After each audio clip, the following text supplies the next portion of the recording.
9 years after his outpouring of Lieder in 1840–41, Robert Schumann returned to song composition and produced a large number of songs during the years 1849–52. These are in numerous ways quite different in style from the Liederjahr songs. Especially remarkable is the change in Schumann's style of declamation. Rather than closely following the rhythm of the poetry in his vocal lines, as he had done in the earlier songs, he frequently distorted that rhythm in the later songs. The third song from his Opus 104, composed in 1851, illustrates this new style of declamation. The poetry by the young Russian-German poet Elisabeth Kuhlmann is regular in rhythm. Schumann's distortions are therefore particularly evident. The basic rhythm of the poem is da-da, da-da, da-da, da, da-da, da-da, da-da, etc. This is iambic trimeter with pauses between lines, short pauses after odd-numbered lines, longer ones after even-numbered lines, and with strong stresses near the end of each line. I'll recite the first couplet. Du nennst mich armes Mädchen, du irrst, ich bin nicht arm. There would be numerous ways to compose a vocal rhythm that conformed to this poetic rhythm. The most obvious possibilities would be in duple meter, but with elongation of all stressed syllables, or of some stressed syllables in a regular pattern, triple meter would work as well. Here is one example of a possible triple meter vocal rhythm. Alternate stressed syllables are emphasized by placement on downbeats, and some also by elongation via dotted durations. The larger scale rhythm of the lineation is clearly audible with this vocal rhythm. Rests articulate the line ends. Had Schumann consistently used this rhythm, his song would have begun like this. I'm preserving his pitches.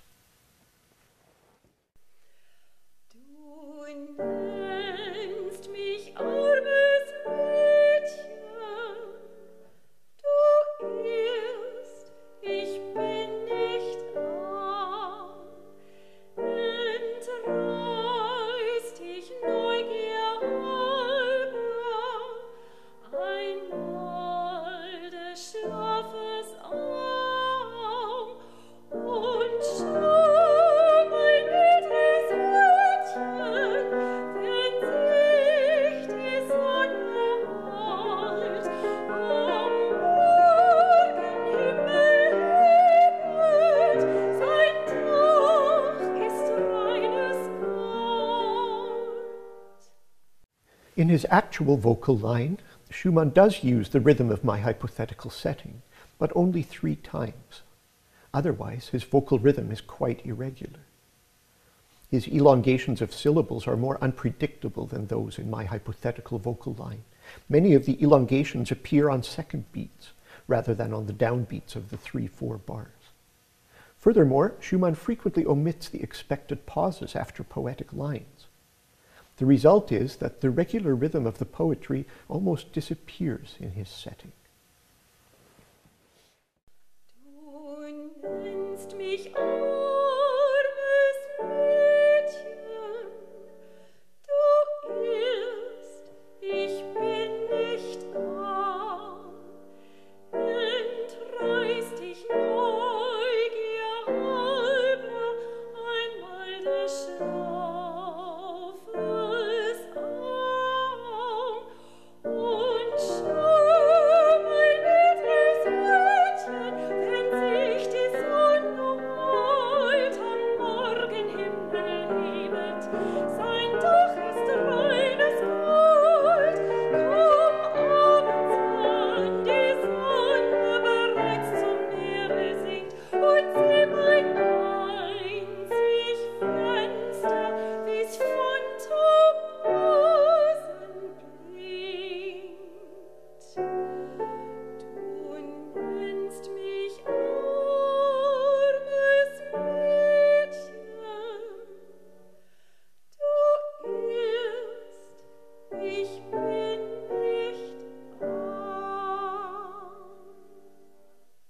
The degree of distortion of the poetic rhythm increases as Schumann's song progresses. In his setting of the initial couplet, he provides the expected rests at line ends. But thereafter, he begins to omit these pauses. These omissions result in larger scale irregularities. Whereas in my hypothetical setting, all couplets occupy 4-bar hypermeasures, a natural duration given the poetic rhythm, Schumann's setting adheres to the 4-bar duration only in the first 2 couplets, then departs from it. The central couplets are squeezed into 3 bars each. 4-bar hypermeter is actually maintained in the music, but the couplets are not coordinated with it. At the end of the song, Schumann returns to his initial level of conformance with the poetic rhythm. The final reiteration of the first couplet occupies 4 bars, so that coordination between hypermeasures and couplets is restored. Furthermore, the pause after the penultimate line is once again rendered audible by a rest. Schumann's more drastic deviations from the poetic rhythm in the central section are linked to his interpretation of the poem. The increases in tempo in this section, the increase in dynamic level, and the increase in the amount of motion in the piano part suggest that he viewed the poetic persona as becoming more and more vehement as she lists the reasons why she is not poor. The increase in declamatory irregularity contributes significantly to the expression of her emotional state. Schumann's manipulations of the poetic rhythm, in short, are by no means haphazard. Here is a list of some additional examples of declamatory irregularity in Robert Schumann's late songs, with citations of publications that contain analyses of the given works. Full citations of the publications are given in the bibliography at the end of this video.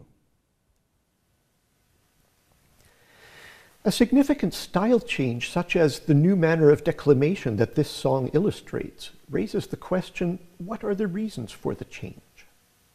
John Finson has offered one answer to this question. Schumann may have been influenced by Richard Wagner's views on declamation. This explanation makes sense. Wagner and Schumann both lived in Dresden during the period 1845 to 1848, just before Schumann embarked on his second Lieder phase. And they did meet and converse, although they apparently did not enjoy each other's company. But another influence, aside from that of Wagner, may have been at work as well. That of Clara Schumann, a composer whose songs Robert knew very well. She composed them as gifts for him. Let us look at one example, the Heine setting, Sie liebten sich beide, Opus 13, number 2. Listen to the rhythm of Heine's poem. Sie liebten sich beide, doch keiner wollte es dem anderen gestehen. And so on. The vocal rhythm shown here would be a natural choice for this poem. With this rhythm, stresses align with strong beats and strong stresses with downbeats. Line ends are articulated by rests, and 4-bar hypermeasures and couplets are coordinated. Here's a hypothetical setting using the vocal rhythm just shown, together with the composer's pitches.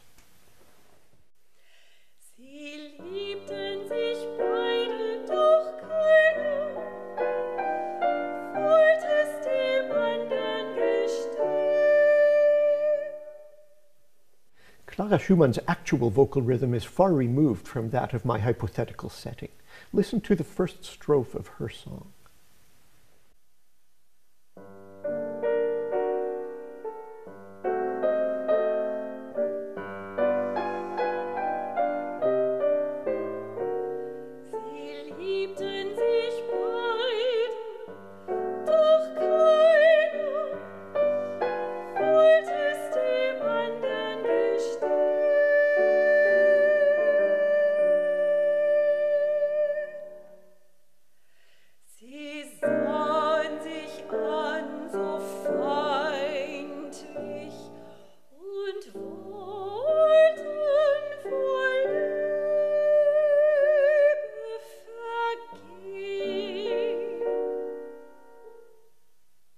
In this setting, strong stresses are not consistently coordinated with downbeats. Keiner and gestehen, for instance, occur mid-bar. There are some surprising, irregularly placed elongations of syllables, for example at beide and keiner near the opening, and at wollten and Liebe at the end of the first strophe. The placement of rests is unpredictable. They are not consistently used to articulate the ends of poetic lines. The first rest, for instance, occurs in the middle of a line. One could explain this rest by referring to Heine's punctuation, since it corresponds to a comma. But it has an expressive significance as well. It suggests, in fact creates, hesitation and silence, which is precisely what the beginning of the poem is about. The two lovers are loath to confess their love and remain mute. The unexpected elongations and rests result in disruptions of the hypothetical coordination between hypermeasures and couplets. The first couplet, for instance, is set to a 6-bar hypermeasure, and the second couplet to a 5-bar hypermeasure. Here is a list of some additional examples of declamatory irregularity in the songs of Clara Schumann that viewers might wish to consult. The similarities between the declamatory procedures in songs by Clara Schumann and in Robert Schumann's late songs are striking. The vocal rhythms of both composers conform to the poetic rhythm at least occasionally, so that listeners have a foil against which they can perceive declamatory irregularities. Both composers deviate from the consistent coordination of stresses with strong beats, and of 4-bar hypermeasures with lines or couplets. Both employ rests in an unpredictable manner, placing them at unexpected points or omitting expected rests. Both use declamatory irregularity not haphazardly, but for expressive reasons. Since Robert Schumann was more familiar with Clara Schumann's songs than anyone else in the world, and since his turn toward declamatory irregularity in Lieder postdates his contact with her songs, it is probable that he learned from them how distortions of regular poetic rhythms could be mobilized for expressive purposes, and that he put this lesson to good use in his songs in and after 1849.